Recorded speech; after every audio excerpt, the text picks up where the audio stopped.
वो आदमी बहाता है जिसका दिल कमजोर होता है। आंसू वो आदमी बहाता है जिसका दिल कमजोर होता है। महफिल में तालियां वो आदमी बजाता है जिसके बाजू में ताकत होता है। आइए क्या बात है। आइए दोस्तों, आज कई साल के बाद हम लोग आप लोग को सेवा करने के लिए आए हैं। आप लोग शांति बना रखे, शांति का दान दे, क्योंकि कोरोना वायरस तो लेकर के कितने आदमी को चला गया।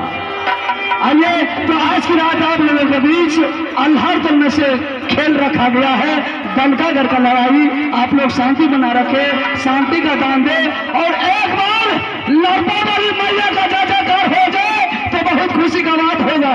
एक बार बोलो लड़पा वाली मैया की।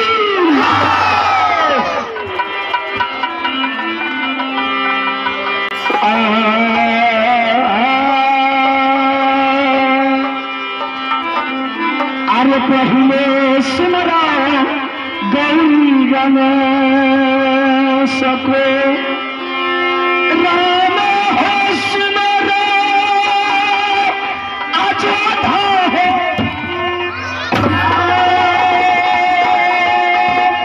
महादेव सुमरा जोरू कमला सपति को, लिए बजे राम का बलि जी के नाम।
मास्टर वॉल्यूम से सब साउंड का आवाज बढ़ाइए। साउंड का आवाज बंद है आपका, ये साउंड है इसका आवाज बंद है, इसका भी आवाज को खोलिए।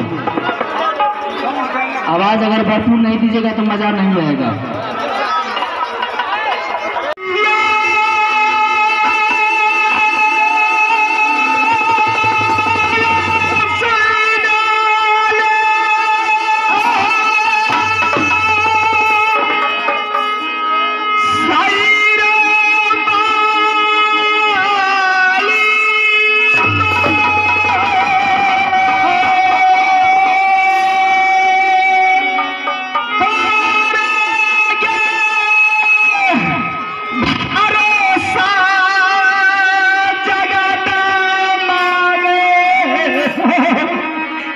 सब लागे लागे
आप ध्यान से देखिए, दल का दल की लड़ाई कितना कठिन का लड़ाई है,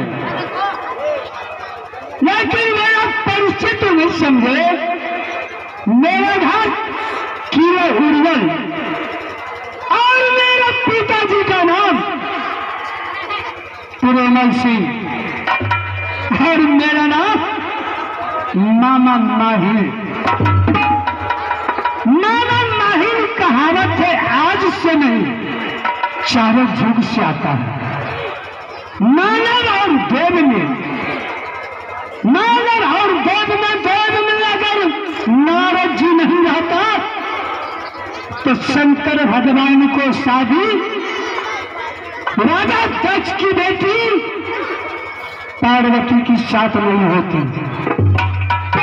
क्योंकि शंकर भगवान कभी मदारी, कभी बाबाजी, कभी भिखारी के रूप में, लेकिन शंकर भगवान को ना उसका महिमा कौन जानता था?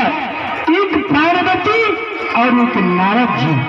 तो क्या है, अगर त्रेता में शकुनी नामा नहीं रहता तो कौरव दल को नाश नहीं होता। यही एक कलयुग में मामा माहिर, मामा माहिर एक काबरू किला में घूमने वाले और एक काबरू की बंगला को खबर लेने वाले, कम विद्वान नहीं, लेकिन लड़ाई किससे? राज मोहब्बा में सिर्फ रुदल सिंह से। रुदल सिंह मेरा भागी, लेकिन हर किला घूमते हर देश जाता तो सभी मान करता, लेकिन वह अभिमान करता, अभिमानी राजा कहता मैं बहुत बलवान, बहुत तीर तलवार चलाने वाले, लेकिन आज मैं इससे झगड़ा लगाऊंगा तो रुदल सिंह को मारना, बदला लेने तो मेरा नाम माहिर नहीं, क्योंकि मैंने 700 पानी भरने को गंगा जी में पानी भरने के लिए भेजा, लेकिन मेरे 700 पानी भरने को धारा फोड़ दिया और मार मार को हमारे नजदीक में भेजा दिया। उसी दिन से मेरा अरमान है चारे रुदल सिंह, जब तक मैं तुम्हें बदला नहीं लूटा मेरा नाम माहिर नहीं। आज मुझे पता चल गया है, आला सिंह का बेटी कंचन कुमारी सखी सहेली के साथ अपने बगीचे में सुबह मेरे खेलने के लिए गए हैं। शुरुआत ही से करूंगा क्या? ऐसा शुरुआत करूंगा ना, रुदल सिंह को जहां खतरनाक जगह वहां में भिजवा दी तो मेरा नाम माहिर नहीं। आप आज मोहब्बा जहां की रुदल सिंह का बगीचा है, वही में वह बच्चा कंचन कुमारी सखी सहेली के साथ वह सुखी मूवी खेलने के लिए गए। अब क्या हो रामायण, अब क्या हो प्रभु जी, आज क्या वो रुदल सिंह जिस तरह मेरे परवरिणी को तुमने भाड़ा फोड़ दिया और पीठ को चांद तोड़ दिया, उसी तरह मैं चांद नहीं तोड़ा दूं तो मेरा नाम नहीं। अब क्या हो राम, अब क्या हो प्रभु जी, राम राम क्या चलना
बगीचा।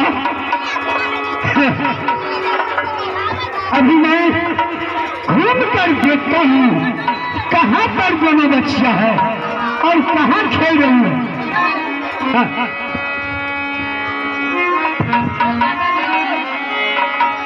सोना मेरी नंबर पे कंकर फाड़ी, मेरी सखी एक सहेली है, मैं दोनों सहेली मिलती है, मैं चलती अपना बगीचा शुद्धि मन खेलूंगी। मैंने हर रोज अपने महल में खेलती थी, लेकिन आज मेरी इच्छा करती है मैं थोड़ा बगीचा में आकर के खेल के देखी क्या मजा मिलती है। सखी अरे मान दीजिए अपना बगीचा जाकर के शुद्ध मणि दोनों सखी मिलकर खेलेंगे। ठीक है सखी, चलो। बाहर है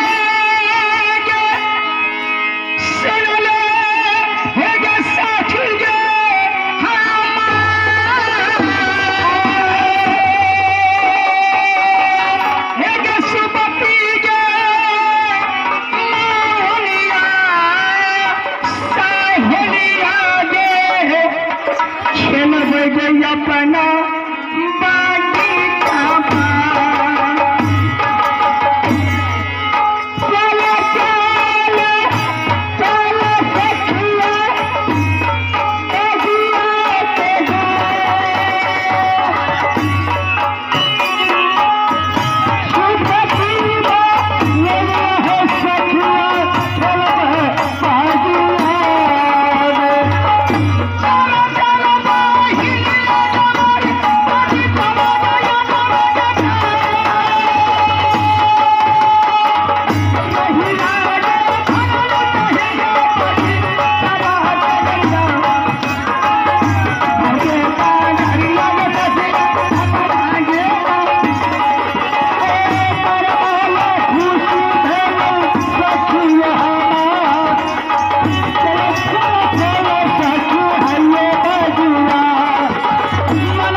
पति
जो सखी गैया गैया लेकिन कितना आवाज मुझे समझ में आता है यही दोनों बच्चा है। अगर आगे में मैं तो कभी राज मोहब्बत गया नहीं और कंचन कुमारी को तो दिखी नहीं, लेकिन समझ में आता जी यही दोनों बच्चा इस बगीचा में शुद्धि माने खेलने के लिए आए थे। सबसे पहले जय महादेव जय भोलेनाथ की जय। जैसे कि अगर कोई छेद किए तो अपन राही से मुसाफिर की जगह रास्ता था अपन चलते अपना तो बन के देखिए बचिया के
हमरा पूछे देता बाहर छे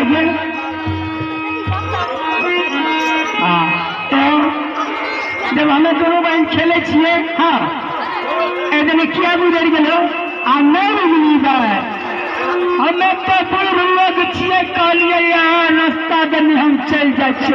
ए हाँ पहले बतबा तोहर घर का अच्छा हमार घर हाँ अच्छा अच्छा तो कहता हूँ बताइए ना तो और घर कहता छो हमें बताइए ये बात हाँ हमारा घर पड़ता है किनारी में और मेरा ही नाम है मामा माहिल सिंह समझे। और ये बच्चा तुमको मैंने पहचान क्या तुम कहाँ को रहने वाली हो? मेरी घर हाँ मेरी घर पड़ती है मोहम्मद किला मेरे पिताजी का नाम अमरपति आला सिंह। मेरी नाम चंदन मेरी माँ का नाम पड़ती है रानी सोना। जय महादेव जय भोलेनाथ। मेरे चाचा जी का नाम बाबू मुदल सिंह मेरी चाची का नाम रानी भोला। तो मेरा भागी में है तो मेरा पोती हो गई दादा भी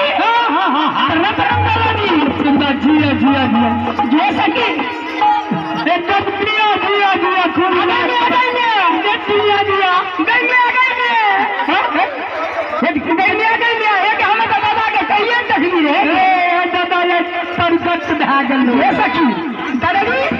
जब आप आए बात पर तो मेरी वास्ते क्या सब लेकर आए हैं? अच्छा ये चमकी करो छोटू सब दादाजी पहले बताइए ना क्या बताए मेरी बातें क्या सब लेकर आए हैं? हाँ कोई संदेश में आए कि नहीं? हाँ संदेश चॉकलेट ले लिए क्या चॉकलेट कल हमारे पोतियार खेल रहे थे बगीचा में चॉकलेट ला लिए चॉकलेट अभी रख मैं नहीं खाऊंगी नहीं जैसे मैं चॉकलेट लाऊंगा दिया चॉकलेट खो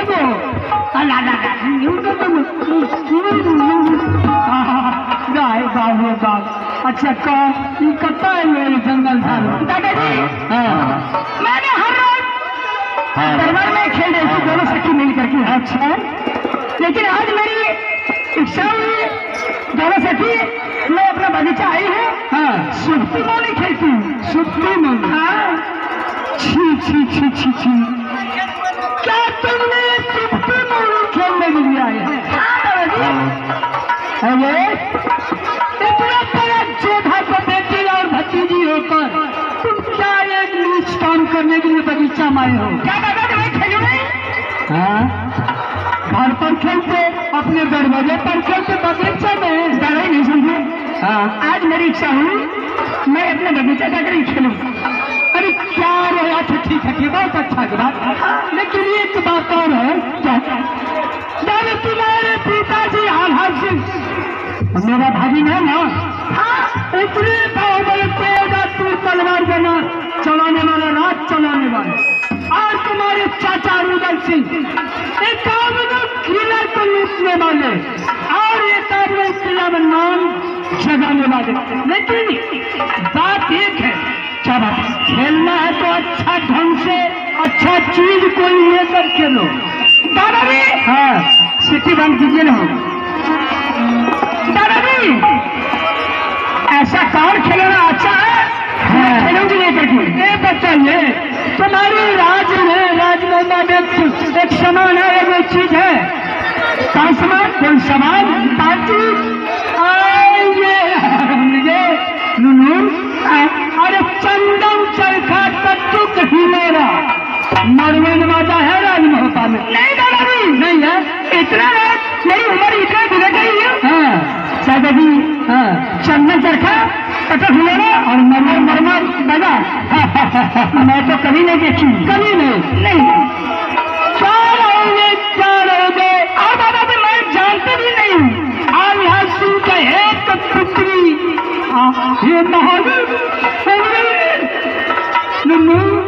तुम नहीं देख लो कहियो। नहीं दादाजी, एहन हो कि नहीं चाहिए हे भगवान। चंदन चरखा कटक हिलोरा दमकाकर में भारत सिंह के पास है, लेकिन तुम्हारा चाचा बहुत गुरुमान है। हाँ, यहाँ से तुम जो मैं कहूँगा उस बात को मानना होगा। दादाजी जो बात आप बोलिएगा, हाँ, आपका बात में अवश्य रखूंगा। वैसे नहीं मानेंगे, क्योंकि कैसे? तुम यहाँ से सीधे चाची के पास चले जाओ, समझे?